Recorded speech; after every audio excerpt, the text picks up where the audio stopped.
श्री राम जय जय राम, श्री राम जय जय राम, श्री राम जय जय राम, श्री राम जय जय राम, श्री राम जय जय राम, श्री राम जय जय राम। जय श्री हरि। पूज्य गुरुदेव के चरणों में बारंबार प्रणाम। आप और मैं गुरुदेव की आज्ञा से नित्य निरंतर राम राम राम राम जपकर राममय होने के अपने स्वप्न को साकार करना चाहते हैं। और इस स्वप्न की पूर्ति के लिए, इसको साकार करने के लिए, सत्य में इसको प्राप्त करने के लिए, राम जी की कृपा पाने के लिए आपकी और मेरी जिज्ञासा रहती है कि राम राम राम राम कैसे जपना चाहिए। विधि और निषेध के विषय में आपके और मेरे हृदय में संशय रहते हैं। आज दो सत्य कथाओं के माध्यम से आप और मैं ये जानने का प्रयास करेंगे कि राम राम राम राम कैसे जपना चाहिए। क्या है जिसका त्याग आवश्यक है और क्या है जिसे अपनाकर, धारण कर आप और मैं नित्य निरंतर राम जी के नाम में लीन रह सकते हैं। राम राम कहकर राम की कृपा को प्राप्त कर सकते हैं, अपने राम जी को पा सकते हैं, उनकी प्रीति के अधिकारी बन सकते हैं। आइए इन दो कथाओं के माध्यम से जानते हैं क्या है जिसे धारण करना है और क्या है जिसका त्याग करना है। प्रथम त्याग की बात और द्वितीय धारण करने की बात कथा का संकेत है। इस मर्म को धारण कीजिएगा और राम राम कहकर राममय होने के स्वप्न को साकार करने का एक और सात्विक प्रयास आप और मैं करेंगे। कथा कुछ इस प्रकार है। ईश्वर की प्राप्ति किसे होती है, या राम राम राम राम कहना किसका सार्थक होता है, कैसे राम राम राम राम कहना चाहिए, जपना चाहिए। गुरुकुल का जो प्रवेशोत्सव है वो समाप्त हो चुका था। कक्षाएं नियमित रूप से चलने लगी। योग और आध्यात्म पर कुलपति स्कंददेव के प्रवचन सुनकर विद्यार्थी बड़ा संतोष और उल्लास का अनुभव कर रहे थे। ये साधकों की महफिल है। विद्यार्थी हैं जो साधना के मर्म को समझ रहे हैं। आप और मेरी तरह वे भी साधक कैसा होना चाहिए इसे जानने का प्रयास कर रहे हैं। प्रश्नोत्तर का काल है। आज स्कंददेव से उनके एक शिष्य कौस्तुभ ने प्रश्न किया, गुरुदेव क्या ईश्वर इसी जन्म में प्राप्त किए जा सकते हैं? ये कामना, ये जिज्ञासा आपकी और मेरी भी है।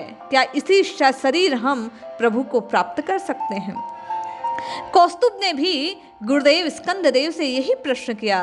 स्कंददेव ने जैसे ही प्रश्न सुना कुछ क्षण के लिए मौन हो गए, कुछ विचार किया और कहने लगे, इस प्रश्न का उत्तर तो मैं तुम्हें बेटा कल दूंगा। आज सायंकाल जब तुम निद्रा देवी की गोद में जाने का प्रयास करो तो 108 बार वासुदेव मंत्र का जाप करना। प्रातःकाल उसकी सूचना मुझे देना। प्रातःकाल प्रवचन का समय आया, सब विद्यार्थी अनुशासनबद्ध होकर आ बैठे। कुलपति ने अपना प्रवचन प्रारंभ किया। उसके पूर्व उन्होंने कल जो आज्ञा दी थी उसके विषय में पूछा। तुम में से किस किस ने कल सायंकाल सोने से पूर्व कितने कितने मंत्रों का उच्चारण किया? सब विद्यार्थी अपने हाथ उठा कर कहने लगे, कोई भूल नहीं की। 108 मंत्रों का जप किया, भगवान का ध्यान कर लिया। किंतु ऐसा जान पड़ा कि स्कंददेव उन सबका उत्तर सुनकर भी संतुष्ट ना हुए थे। उनकी दृष्टि केवल उस शिष्य कौस्तुभ को ढूंढ रही थी। कौस्तुभ को बुलाया गया। स्कंददेव ने अस्त व्यस्त कौस्तुभ को आते देखा तो प्रश्न किया, हे कौस्तुभ क्या तुमने भी 108 मंत्रों का जाप किया सोने से पूर्व? कौस्तुभ ने नेत्र झुका लिए। विनीत वाणी थी, सौम्य मुद्रा थी और कहने लगा, गुरुदेव क्षमा करें, मैंने बहुत प्रयत्न किया। जब की संख्या गिनने में चित्त चला जाता तो भगवान का ध्यान छूट जाता, और जब भगवान का ध्यान करता तो गिनती भूल जाता। रात इसी तरह बीत गई, मैं व्रत पूर्ण ना कर सका। स्कंददेव मुस्कुराए और बोले, बेटा कल के प्रश्न का यही उत्तर है। जब मैं और आप प्रत्येक साधक गुरुदेव के कहे अनुसार सुख संपत्ति भोग की गिनती में लग जाते हैं तो भगवान को भूल जाते हैं, उसे पा नहीं पाते। बाह्य कर्म कांड से चित्त हटाकर जब आप और मैं केवल और केवल प्रभु का ध्यान करेंगे तो प्रभु की प्राप्ति होगी। प्रथम कथा ये प्रथम सूत्र देती है कि संसार से दृष्टि हटाकर प्रभु के प्रेम पर जब आपकी और मेरी दृष्टि होगी तो प्रभु की प्राप्ति होगी। फिर आपके और मेरे द्वारा कहा गया एक एक राम राम राम राम आपके और मेरे प्रभुमय होने के स्वप्न को साकार करने में आपकी और मेरी सहायता करेगा। आपका और मेरा नाम जपना सार्थक हो जाएगा। अब सिद्धि होती क्या है, कैसे मिलती है, कैसे प्रभु के नाम को जपना सिद्ध हो जाता है? कौन पात्र है जिसकी जिह्वा से पुकारा गया राम नाम, कृष्ण नाम, हरि नाम सफल हो जाता है? ये द्वितीय कथा इसी बात को संकेत करती है कि ये राम राम राम राम यदि आप चाहते हैं कि आपकी जिह्वा से जपा गया नाम सफल हो जाए तो आपकी कैसी पात्रता होनी चाहिए। एक मंत्री आवश्यक राज कार्य की बात को जानकर बैठा था। राजा उसे बुलाने लगे, लेकिन मंत्री उस समय अपनी पूजा में था, भगवान की आराधना में लीन था। वह भी नाम साधक था, नाम जप कर रहा था। काम बड़ा जरूरी था। राजा द्वारा बुलाए जाने पर जब मंत्री नहीं आया तो राजा स्वयं मंत्री के पास पहुंचे उसके घर। जब राजा पहुंचते हैं तो मंत्री उपासना में, अपने ध्यान में, जप में, तप में लीन रहते हैं। पूजा समाप्त होती है, मंत्री उठकर बाहर आता है, राजा को देखता है तो राजा कुछ क्रोध मिश्रित भाव से कहते हैं, भला ऐसी कौन सी महत्वपूर्ण बात कि तुम मेरी उपेक्षा करने लगे? तुमने मेरे प्रश्न का उत्तर नहीं दिया। मंत्री विनम्र भाव से कहता है, राजन, मैं जप में लीन था, मैं नाम जप की साधना कर रहा था। ये नाम महामंत्र है, लोक और परलोक के कल्याण के साधन को जुटाने वाला है, बड़ा फलदायी है। इसी से मैं इसका तन्मय होकर जप करता हूँ, प्रभु का नाम जपता हूँ। राजा ने कहा, तब तो इसे हम भी सीखेंगे, वैसा ही लाभ उठाएंगे जैसा तुम कहते हो, लोक और परलोक में हमारा भी कल्याण होगा। मंत्री ने कहा, सीखने में हर्ज नहीं है राजन, पर आपको वैसा लाभ नहीं मिल सकेगा जैसा बताया गया है। राजा ने प्रश्न भरी निगाहों से उसे देखा। श्रद्धा और विश्वास के बिना मंत्र का फल नहीं मिलता। मंत्र सीखने से श्रद्धा की साधना पहले आवश्यक है। राजा को मंत्री ने यह बात प्रकट की, किंतु राजा इस मर्म को समझ ना पाए। राज कार्य में लग गए। मंत्रणा का समय चलता रहा। धीरे धीरे समय व्यतीत हो गया, किंतु राजा के मन मस्तिष्क में मंत्री के नाम जप की जो बात थी, महत्व की जो बात थी, नाम के फल की, महिमा की जो बात थी, भीतर अंतस तक बैठ गई थी। एक दिन राजा ने प्रसंगवंत मंत्री से पूछा, मंत्री, श्रद्धा के बिना मंत्र फल नहीं देता।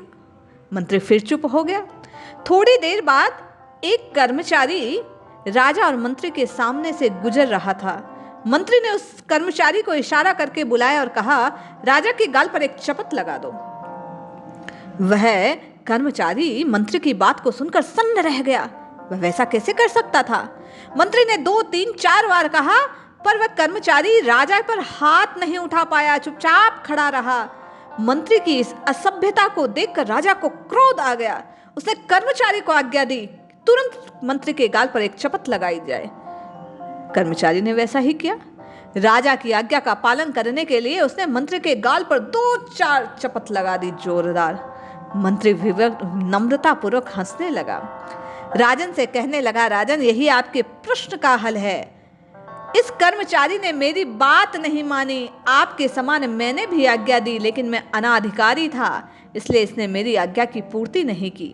यही बात मंत्रों पर है। जैसे आप अधिकारी थे, आपकी आज्ञा इसने स्वीकार की और मेरी गाल पर चपत लगा दिया, उसी प्रकार जो मंत्रों का जप करता है श्रद्धावान पुरुष, जो सत्पात्र होता है, मंत्र उसकी इच्छा को पूरित करते हैं। लौकिक और पारलौकिक सभी कामनाएं नाम जप से, मंत्र जप से, प्रभु के ध्यान से पूर्ण होती है, किंतु केवल और केवल अधिकारी की, जो श्रद्धा से, विश्वास से, प्रेम से, प्रीति से प्रभु के नाम को पुकारता है। निश्चय ही उस सदाचारी के, श्रद्धावान पुरुष के नाम जप की सिद्धि होती है। जिस प्रकार आपकी आज्ञा इस कर्मचारी ने स्वीकार की, उसी प्रकार सत्पात्र की कामना नाम जप से पूरी होती है। ये कथा इस बात का संकेत करती है कि नाम जप में जब श्रद्धा मिश्रित हो जाती है, श्रद्धा का भाव आ जाता है, विश्वास आ जाता है, किसी व्यक्ति में, किसी जीव में, किसी साधक में, किसी जापक में जब प्रभु के प्रति अनन्य भाव होता है, श्रद्धा होती है, तो उसके द्वारा जपा गया नाम निश्चय ही सफल हो जाता है। ये दो कथाएं, पहली संसार से दृष्टि हटाकर प्रभु के चरणों की ओर, प्रभु से प्रीति करने की ओर दृष्टि लगे तो राम राम राम राम राम कहना सार्थक हो सकता है। और दूसरी बात, ये राम राम राम राम श्रद्धा पूर्वक कहने से जीव का कल्याण होता है, तत्काल फलदायी होता है, लोक और परलोक की कामनाएं पूर्ण हो जाती है। राम राम राम राम कहकर राममय होने का स्वप्न पूरित होता है। किंतु व्यक्ति संसार से हटे, विषय वासनाओं से अपने चित्त को हटाए, केवल और केवल श्रद्धा से, प्रेम से, विश्वास से राम जी को पुकारे तो राम राम राम राम कहना निश्चित फलदायी होता है। इसलिए जपिए जपिए जपिए नित्य निरंतर, केवल और केवल अनासक्त भाव से, अनन्य प्रभु को अपना मानकर, मैं राम जी का हूँ, राम जी मेरे हैं, राम जी ही मेरी बात को पूरित करने वाले हैं, प्रभु निश्चय ही मेरी बात को सुनेंगे, निश्चय ही प्रभु मेरा राम राम कहकर राममय होने का स्वप्न साकार करेंगे। इस बात को श्रद्धा से, विश्वास से हृदय में धारण करते हुए नाम को जपिए। नाम अवश्य कल्याणकारी सिद्ध होगा। नाम फलदायी है जैसे भी जपा जाए, किंतु श्रद्धा से, विश्वास से, प्रीति से, अनासक्त भाव से जपने से, अकाम होकर नाम का आश्रय लेने से नाम तत्काल फलदायी होता है। आपका और मेरा इसी जन्म में उद्धार हो जाए, इस भाव से प्रभु को बारंबार पुकारिए। निश्चय ही नाम महाराज कृपा करेंगे, आपका और मेरा भी कल्याण होगा। जय श्री हरि।